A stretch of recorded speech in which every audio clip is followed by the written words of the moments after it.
Mr. Plumbean lived on a street where all the houses were the same. He liked it that way, and so did everyone else on Mr. Plumbean's street.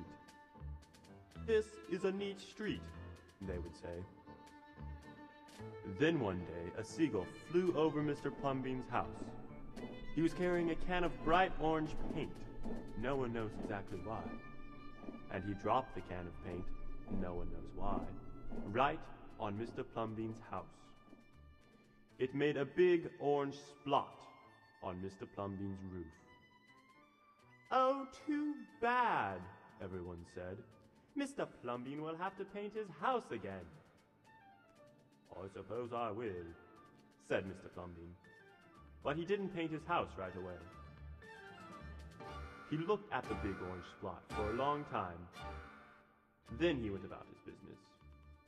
He got some blue paint and he got some white paint, and that night he got busy.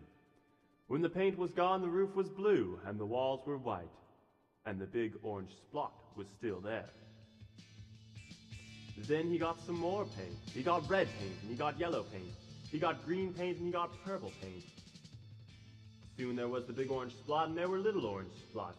There were stripes and there were swirls, and there were paintings of steam shovels, paintings of pretty girls, and a painting of a lion.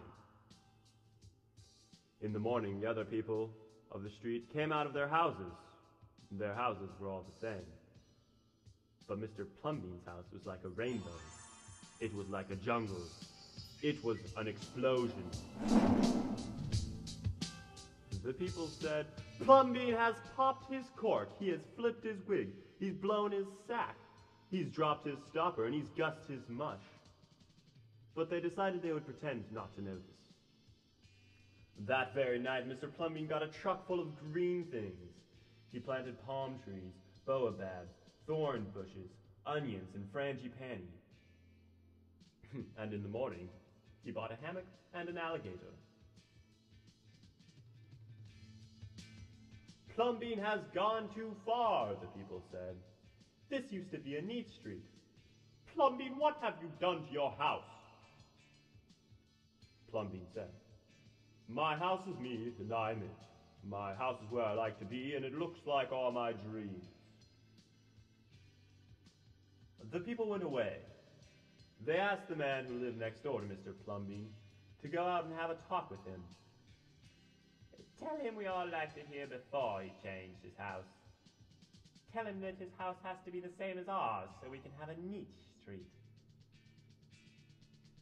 The man went to see Mr. Plumbean that very evening. They sat under the palm trees, drinking lemonade and talking all night long.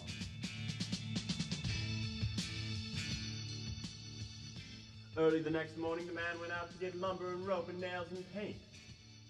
"What have you done to your house?" the people shouted. "My house is me and I am it. My house is where I like to be, and it looks like all my dreams," said Plumbean's neighbors. Then, one by one, they went to see Mr. Plumbean late at night.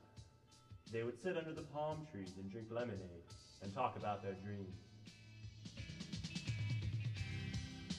And whenever anyone visited Mr. Plumbean's house, the very next day that person would set about changing their house to fit their own dreams.